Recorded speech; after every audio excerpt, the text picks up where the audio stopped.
ಆತ್ಮೀಯ ವೀಕ್ಷಕರೇ, Royson creations YouTube ಚಾನಲ್ಗೆ ನಿಮಗೆ ಸ್ವಾಗತ. ಇಂದಿನ ಈ ವಿಡಿಯೋದಲ್ಲಿ 2021-22ನೇ ಸಾಲಿನ ಸಮಾಜ ವಿಜ್ಞಾನ ನೀಲನಕ್ಷೆಯನ್ನು ತಿಳಿದುಕೊಳ್ಳೋಣ ಬನ್ನಿ. ತುಂಬ ವಿದ್ಯಾರ್ಥಿಗಳು ಕೇಳ್ಕೊಂಡಿದ್ರು, ಮ್ಯಾಮ್ ಸಮಾಜ ವಿಜ್ಞಾನ ನೀಲನಕ್ಷೆಯನ್ನು ಹಾಕಿ ಅಂತ. ಹಾಗಾಗಿ ನಾನು ಇಂದಿನ ವಿಡಿಯೋದಲ್ಲಿ ಸಮಾಜ ವಿಜ್ಞಾನ ನೀಲನಕ್ಷೆಯನ್ನು ನಿಮಗೆ ತಿಳಿಸ್ಕೊಡ್ತೇನೆ.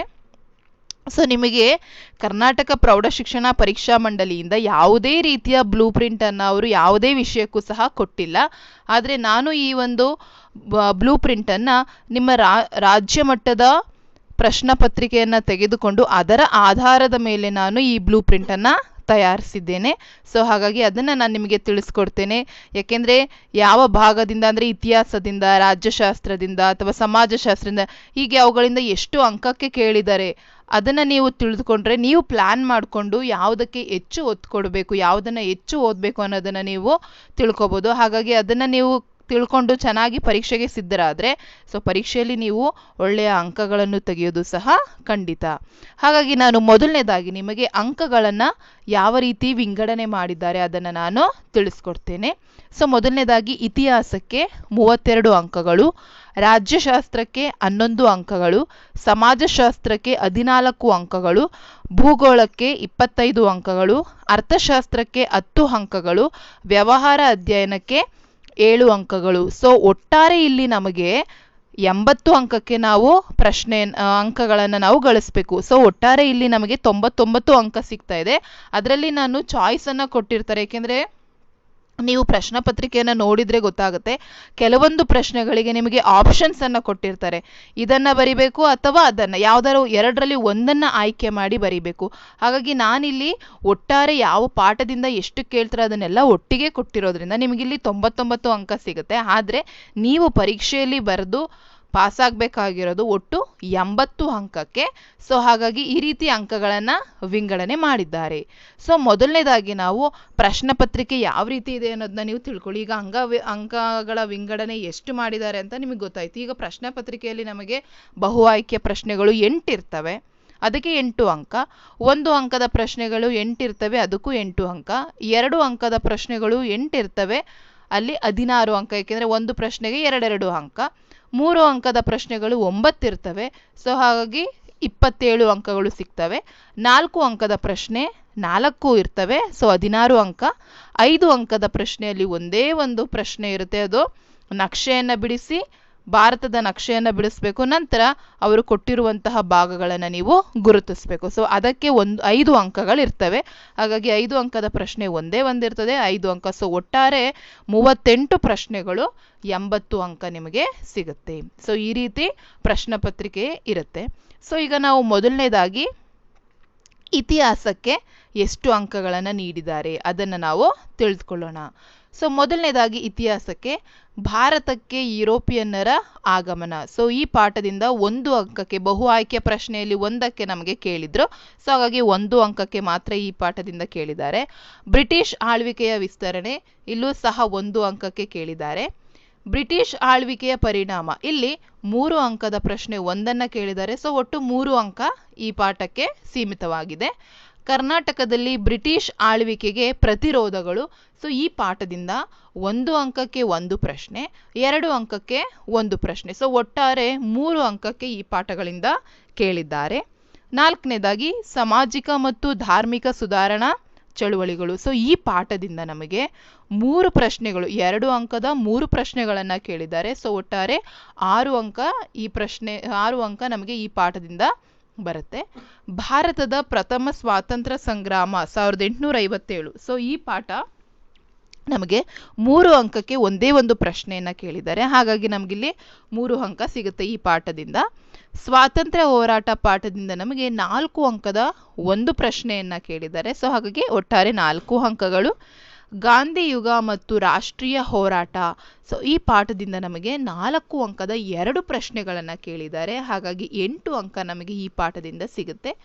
ಸ್ವಾತಂತ್ರ್ಯೋತ್ತರ ಭಾರತ, ಸೊ ಈ ಪಾಠದಿಂದ 1 ಅಂಕದ 1 ಪ್ರಶ್ನೆ, 2 ಅಂಕದ 1 ಪ್ರಶ್ನೆ. ಸೊ ಒಟ್ಟಾರೆ 3 ಅಂಕಕ್ಕೆ ಈ ಪಾಠದಿಂದ ಕೇಳಿದ್ದಾರೆ.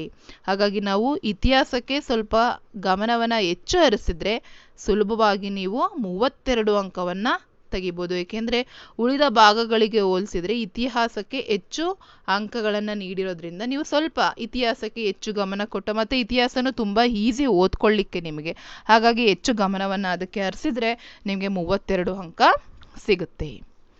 ಸೊ ನೆಕ್ಸ್ಟ್ ಬಂದು ರಾಜ್ಯಶಾಸ್ತ್ರ. ಸೊ ರಾಜ್ಯಶಾಸ್ತ್ರದಲ್ಲಿ ಮೊದಲನೇದಾಗಿ ಭಾರತದ ಸಮಸ್ಯೆಗಳು ಹಾಗೂ ಅವುಗಳ ಪರಿಹಾರೋಪಾಯಗಳು. ಸೊ ಈ ಪಾಠದಿಂದ 2 ಅಂಕದ ಒಂದು ಪ್ರಶ್ನೆಯನ್ನು ಕೇಳಿದ್ದಾರೆ. ಸೊ ಒಟ್ಟಾರೆ 2 ಅಂಕಗಳು. ಭಾರತದ ವಿದೇಶಾಂಗ ನೀತಿ, ಈ ಪಾಠದಿಂದ 1 ಅಂಕದ ಒಂದು ಪ್ರಶ್ನೆ, 2 ಅಂಕದ ಒಂದು ಪ್ರಶ್ನೆ. ಸೊ ಒಟ್ಟಾರೆ 3 ಅಂಕಕ್ಕೆ ಕೇಳಿದ್ದಾರೆ. ಅನ್ಯ ರಾಷ್ಟ್ರಗಳೊಂದಿಗೆ ಭಾರತದ ಸಂಬಂಧ. ಸೊ ಈ ಪಾಠದಿಂದ 3 ಅಂಕಕ್ಕೆ ಒಂದೇ ಪ್ರಶ್ನೆಯನ್ನು ಕೇಳಿದ್ದಾರೆ, ಹಾಗಾಗಿ ಒಟ್ಟು 3 ಅಂಕಗಳು. ಜಾಗತಿಕ ಸಮಸ್ಯೆಗಳು ಹಾಗೂ ಭಾರತದ ಪಾತ್ರ. ಸೊ ಈ ಪಾಠದಿಂದ 1 ಅಂಕದ ಒಂದು ಪ್ರಶ್ನೆ ಮತ್ತು 2 ಅಂಕದ ಒಂದು ಪ್ರಶ್ನೆ. ಸೊ ಒಟ್ಟಾರೆ 3 ಅಂಕಕ್ಕೆ ಕೇಳಿದ್ದಾರೆ, ಹಾಗಾಗಿ ರಾಜ್ಯಶಾಸ್ತ್ರದಿಂದ ಒಟ್ಟು 11 ಅಂಕಕ್ಕೆ ನಿಮಗೆ ಪ್ರಶ್ನೆಗಳು ಬರ್ತವೆ. ನೆಕ್ಸ್ಟ್ ಸಮಾಜಶಾಸ್ತ್ರ. ಸೊ ಇಲ್ಲಿ ನಮಗೆ 14 ಅಂಕಕ್ಕೆ ಪ್ರಶ್ನೆಗಳು ಬರ್ತವೆ. ಸೊ ಸಾಮಾಜಿಕ ಸ್ತರ ವಿನ್ಯಾಸ. ಸೊ ಇದರಲ್ಲಿ ನಮಗೆ 3 ಅಂಕದ ಒಂದು ಪ್ರಶ್ನೆ, 4 ಅಂಕದ ಒಂದು ಪ್ರಶ್ನೆ. ಸೊ ಒಟ್ಟಾರೆ 7 ಅಂಕಕ್ಕೆ ಈ ಪಾಠದಿಂದ ಪ್ರಶ್ನೆಗಳು ಬರ್ತವೆ. ನೆಕ್ಸ್ಟ್ ಬಂದು ದುಡಿಮೆ. ಈ ಪಾಠದಿಂದ ನಮಗೆ 1 ಅಂಕದ ಒಂದು ಪ್ರಶ್ನೆ, 2 ಅಂಕದ ಒಂದು ಪ್ರಶ್ನೆ. ಸೊ ಒಟ್ಟಾರೆ 3 ಅಂಕಕ್ಕೆ ಈ ಪಾಠದಿಂದ ಬರುತ್ತೆ. ಸಾಮಾಜಿಕ ಚಳುವಳಿಗಳು. ಸೊ ಈ ಪಾಠದಿಂದ 1 ಅಂಕದ 2 ಪ್ರಶ್ನೆಗಳು, 2 ಅಂಕದ ಒಂದು ಪ್ರಶ್ನೆಗಳು. ಸೊ ಒಟ್ಟಾರೆ 4 ಅಂಕಕ್ಕೆ ಈ ಪಾಠದಿಂದ ಕೇಳಿದ್ದಾರೆ. ಸೊ ಈ ರೀತಿ ನೀವು ಕಲ್ತ್ಕೊಂಡ್ರೆ, ಈ ರೀತಿ, ಯಾಕೆಂದರೆ ನಿಮಗೆ ಒಂದೊಂದು ಪಾಠಕ್ಕೆ ಎಷ್ಟು, ಈಗ ಎಕ್ಸಾಂಪಲ್ ನಿಮಗೆ ಯಾವುದೋ ಒಂದು ಪಾಠಕ್ಕೆ 1 ಅಂಕ ನಿಮಗೆ ವೆಯ್ಟೇಜ್ ಇರುತ್ತೆ, ಅದಕ್ಕೆ ನೀವು ಹೆಚ್ಚು ಪ್ರಾಮುಖ್ಯತೆಯನ್ನು ಕೊಟ್ಟು ನೀವು ಕಲಿತಾ ಹೋದರೆ ಸೊ ಅದು ವೇಸ್ಟ್, ಏಕೆಂದರೆ 1 ಅಂಕ ಸಿಗೋದು. ಹಾಗಾಗಿ ನೀವು ಯಾವ ಪಾಠಗಳಿಗೆ ಹೆಚ್ಚು ವೆಯ್ಟೇಜ್ ಇದೆ, ಹೆಚ್ಚು ಮಾರ್ಕ್ಸ್ ಬರುತ್ತೋ ಅಂಥ ಪಾಠಗಳನ್ನು ಸ್ವಲ್ಪ ಗಮನವನ್ನು ಹೆಚ್ಚು ಹರಿಸಿ ನೀವು ಅದನ್ನು ಕಲ್ತ್ಕೊಂಡ್ರೆ ನಿಮ್ಮ ಪರೀಕ್ಷೆಗೆ ಸುಲಭ ಆಗುತ್ತೆ. ನೆಕ್ಸ್ಟ್ ಬಂದು ಭೂಗೋಳ. ಸೊ ಭೂಗೋಳದಲ್ಲಿ ನಮಗೆ ಮೊದಲನೇ ಪಾಠ ಭಾರತದ ಸ್ಥಾನ ಮತ್ತು ವಿಸ್ತೀರ್ಣ. ಸೊ ಈ ಪಾಠದಲ್ಲಿ ನಮಗೆ, ಸೊ ನೀವು ಮೊದಲನೇದಾಗಿ ಭೂಗೋಳದಲ್ಲಿ ಬಂದ ತಕ್ಷಣ ನಿಮಗೆ ಭಾರತದ ನಕ್ಷೆಯನ್ನು ಬಿಡಿಸ್ಲಿಕ್ಕೆ 1 ಅಂಕ ಇರುತ್ತೆ. ಸೊ ನಿಮಗೆ ಅಲ್ಲಿ ಗುರುತಿಸ್ಲಿಕ್ಕೆ ಭಾಗಗಳನ್ನ ಕೇಳ್ತಾರಲ್ಲ, ಸೊ ಅವು ಎಲ್ಲವನ್ನ ಕೇಳುವಂತಹದ್ದು ನಿಮಗೆ ಭೂಗೋಳದಿಂದಲೇ ಆಗಿರುತ್ತೆ.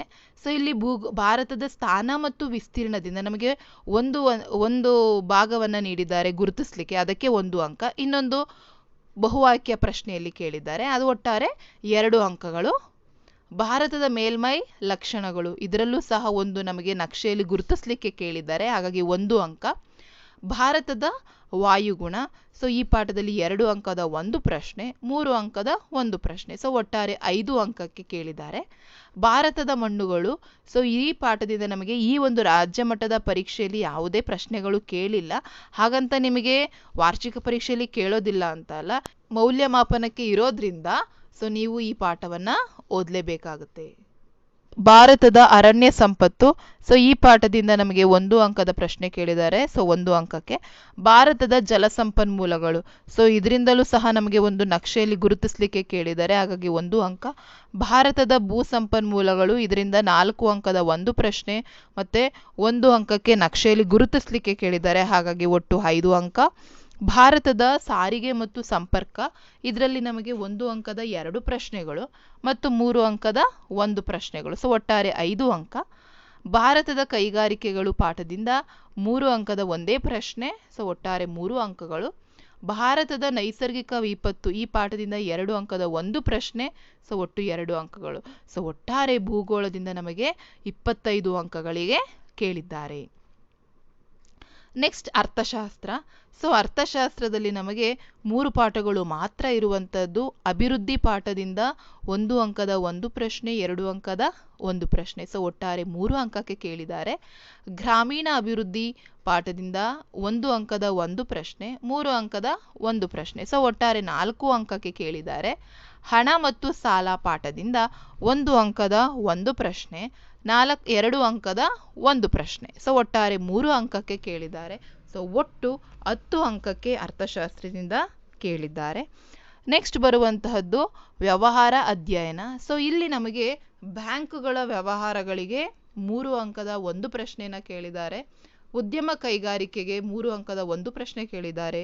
ಗ್ರಾಹಕರ ಶಿಕ್ಷಣ ಮತ್ತು ರಕ್ಷಣೆ, ಸೊ ಇದರಲ್ಲಿ 1 ಅಂಕದ ಒಂದು ಪ್ರಶ್ನೆ ಕೇಳಿದ್ದಾರೆ. ಸೊ ಒಟ್ಟಾರೆ 7 ಅಂಕಕ್ಕೆ ವ್ಯವಹಾರ ಅಧ್ಯಯನದಿಂದ ನಿಮಗೆ ಕೇಳಿದ್ದಾರೆ. ಸೊ ಈ ರೀತಿ ನಿಮ್ಮ ರಾಜ್ಯ ಮಟ್ಟದ ಪರೀಕ್ಷೆಯಲ್ಲಿ ಸಮಾಜ ವಿಜ್ಞಾನ ಪರೀಕ್ಷೆಯ ಪ್ರಶ್ನೆ ಪತ್ರಿಕೆಯಲ್ಲಿ ನಿಮಗೆ ಪ್ರಶ್ನೆಗಳನ್ನು ಕೇಳಿದ್ದಾರೆ.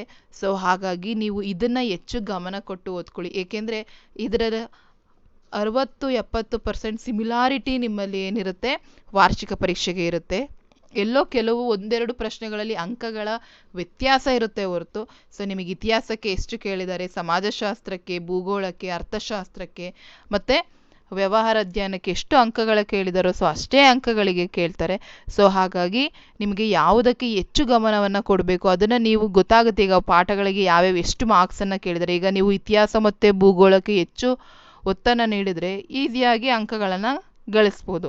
ಹಾಗಾಗಿ ನೀವು ಪ್ಲ್ಯಾನ್ ಮಾಡಿಕೊಂಡು ಓದ್ತಾ ಹೋದರೆ ಸೊ ನಿಮ್ಮ ವಾರ್ಷಿಕ ಪರೀಕ್ಷೆಯಲ್ಲಿ ನೀವು ಒಳ್ಳೆಯ ಅಂಕವನ್ನು ತೆಗೆಯೋದು ಖಂಡಿತ. ಹಾಗಾಗಿ ಚೆನ್ನಾಗಿ ಓದ್ಕೊಂಡು ಪರೀಕ್ಷೆಯಲ್ಲಿ ಉತ್ತಮ ಅಂಕವನ್ನು ಪಡೀರಿ. ಇಲ್ಲಿಯ ತನಕ ಈ ವಿಡಿಯೋವನ್ನು ನೀವು ನೋಡಿದ್ದಕ್ಕೆ ಧನ್ಯವಾದಗಳು. ನಿಮ್ಮ ಮುಂಬರುವ ಪರೀಕ್ಷೆಗೆ ಆಲ್ ದ ಬೆಸ್ಟ್.